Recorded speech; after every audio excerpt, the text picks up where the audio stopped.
Opa, e aí galera, Grande Mestre Evandro Barbosa aqui e hoje vamos voltar com a playlist A Partida da Semana. Nessa playlist eu analiso partidas recentes, as partidas mais interessantes de cada semana. E a partida que eu vou analisar hoje é uma partida que foi jogada no torneio de Dortmund, na Alemanha. Esse é um torneio bem tradicional, reúne jogadores muito fortes. E a partida que eu vou analisar é a partida que foi jogada entre o grande mestre cubano, agora naturalizado americano, Lenier Domingues, contra o grande mestre Ian Nepomniachtchi.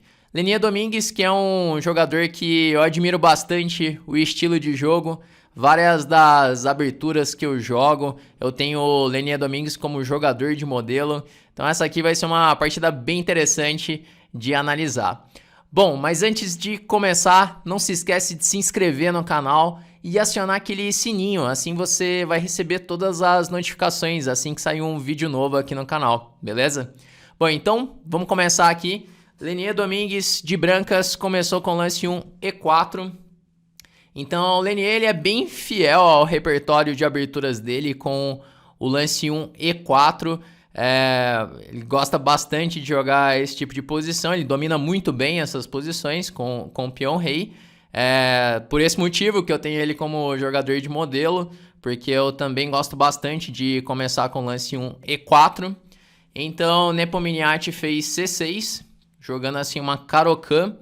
Não é uma abertura assim tão comum no repertório do Nepomniachtchi, ele costuma jogar mais as posições da siciliana, a siciliana Najdorf, é uma siciliana que faz parte do repertório dele, mas aqui ele jogou uma Caro-Kann, então veio D4, D5 e agora E5. Bom, essa é a variante do avanço da Caro-Kann. Eu acho que é a alternativa mais ambiciosa das brancas para enfrentar a Caro-Kann.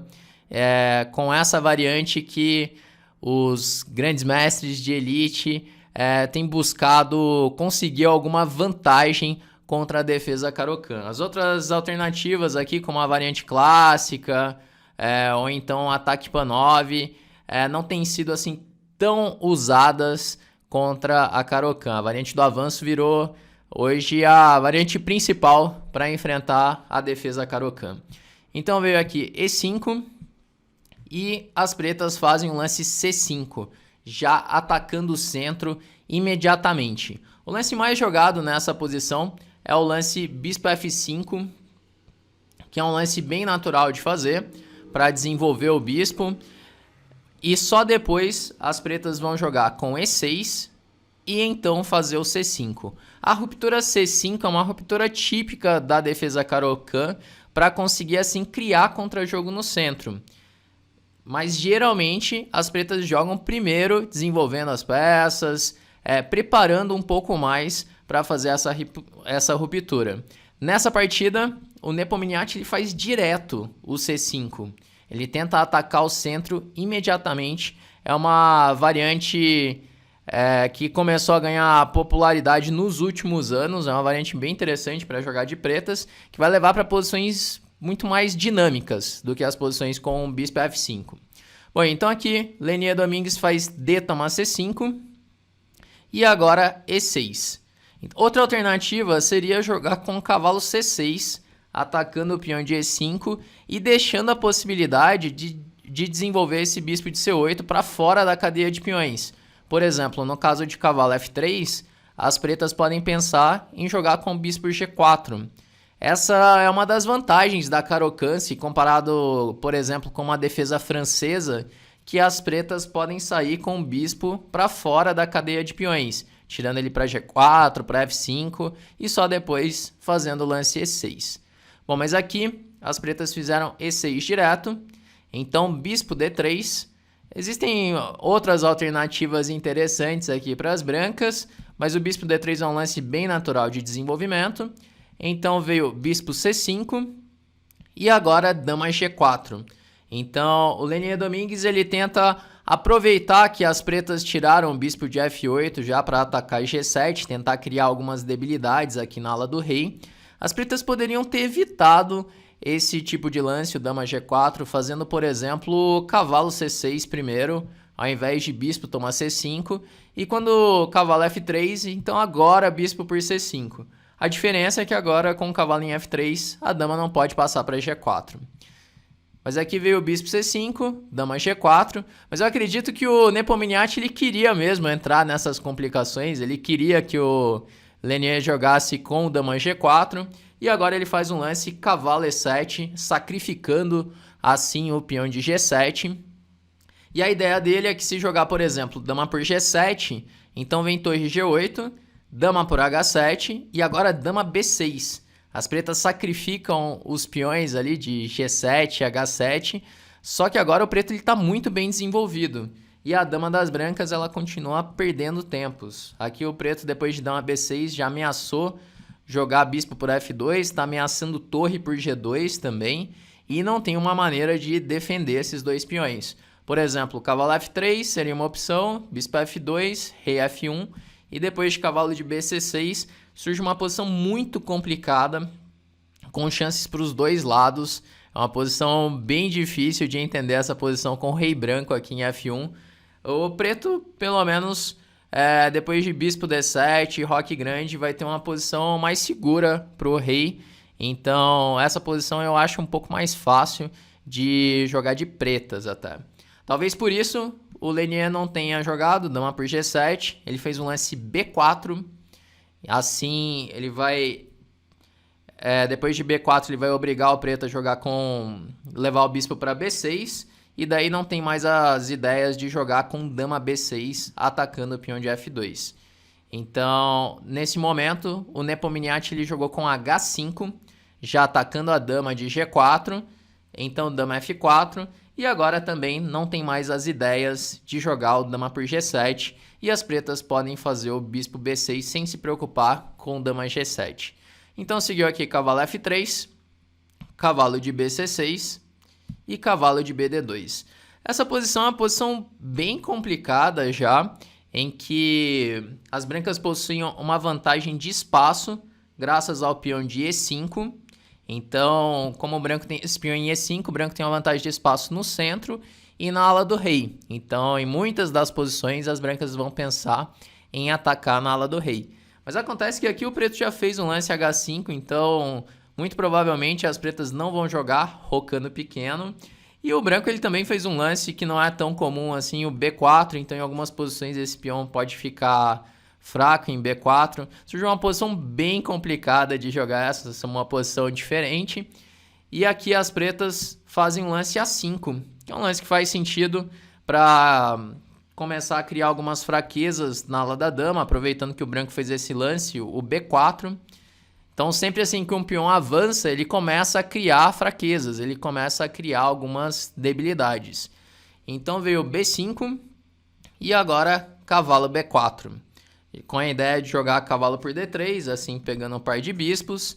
Então as brancas fizeram bispo A3, já ameaçando tomar esse cavalo de B4. Cavalo toma D3 e agora C toma D3. Então nessa posição o bispo em A3 ele ficou muito bem colocado, ele começa a incomodar as pretas, porque agora se tira o cavalo para F5, por exemplo, então o preto já não pode rocar. E outro problema que o preto enfrenta nessa posição é o desenvolvimento do bispo de C8, o bispo de casas brancas, que agora esse bispo ele ficou passivo. Essa posição ela lembra muito as posições da defesa francesa, porque na defesa francesa o bispo ele fica preso dentro da própria cadeia de peões. Então aqui o branco ele tem uma vantagem de espaço bem grande nessa posição. Depois de C tomar D3, veio o bispo D7, já atacando o peão de B5, dama A4, cavalo F5. O Nepomniachtchi ele não rocou nessa posição, porque com esse peão em H5 pode surgir vários problemas aqui. Por exemplo, um lance como dama H4 pode ser uma ideia, já atacando o peão de H5, atacando o cavalo de E7. Então, por isso, ele não jogou roque, ele jogou aqui cavalo F5. Só que agora ele vai ter que jogar com o rei no centro, essa posição. Então, aqui seguiu com torre C1. E as pretas fazem G5, com a ideia de poder fazer G4 e não tem uma casa tão legal assim para colocar o cavalo de F3. Então as brancas fizeram H3 para evitar o G4. Agora não é possível fazer G4 por causa de H por G4 e a torre de H8 ela está no ar. Então as pretas fizeram torre C8, torre por C8, dama por C8. E aqui o Lenier Domingues faz um lance que eu achei bem forte nessa posição, que é o lance rei E2, com a ideia de poder trazer a torre para C1, assim ganhando tempo na dama. E esse lance, o rei E2, ele é bem mais forte do que roque, por exemplo, porque depois de roque, as brancas precisam tomar bastante cuidado com a abertura de linhas, com o lance G4, assim já abrindo a coluna H. Então esse lance vai criar vários problemas aqui na posição das brancas. Por isso que o Lenier Domingues ele prefere ficar com o rei no centro. O rei no centro está muito mais seguro nessa posição do que rocado. E agora as brancas querem trazer a torre para C1. Então seguiu aqui dama B8. Talvez nessa posição fosse melhor jogar com dama D8, buscando assim a ruptura F6 e podendo trazer o rei para F7 em algumas posições. Só que aqui ele jogou dama B8. Então cavalo B3, controlando a casa D4, podendo de repente usar a casa C5 para o bispo ou para o cavalo. E nessa posição o Nepomniachtchi ele faz dama A7. Bom, esse aqui é o momento mais crítico da partida. É o momento que eu achei mais interessante, por isso que eu resolvi escolher essa partida. As pretas jogam dama A7, ameaçando o lance bispo por F2. Assim ganhando um peão. E depois de bispo F2, a dama já está entrando em E3 já. Então parece um lance bem forte esse, o lance dama A7. E nesse momento talvez torre F1 fosse um lance natural para defender F2. Só que aqui o Lenier Domingues encontra uma ideia muito forte, uma ideia bem interessante, baseada no cálculo de variantes. Ele faz aqui um lance torre C1, exclama. Esse lance é um lance bem forte mesmo. A ideia desse lance é que depois de bispo por F2, por exemplo, aceitando assim o peão, as brancas podem fazer um lance torre C8. Então o preto ele é obrigado a tomar a torre de C8 e agora B6, dando assim um ataque descoberto, já atacando a dama de A7. E depois de bispo D7, as brancas podem tomar a daminha A7, bispo por A4, A8 promovendo, e a posição das brancas está completamente ganha. Então, muito provavelmente, o Nepomniachtchi ele deixou passar essa ideia de torre C1 quando ele jogou o lance dama A7. Se ele tivesse visto essa ideia do torre C1, provavelmente ele teria feito outro lance, como um F6 ou então um torre G8, para continuar com as ideias de fazer G4 em algum momento. Aqui depois de dama A7 veio torre C1 e agora não tem mais volta a posição, que a dama A7 ficou muito mal colocada. O branco está jogando com o cavalo C5. Então o Nepomniachtchi fez G4, sacrificando um peão. H toma G4, H toma G4, dama por G4 e agora bispo por F2, ameaçando já fazer o lance dama E3, e agora não tem mais aquela ideia de jogar a torre C8 e dar o ataque descoberto.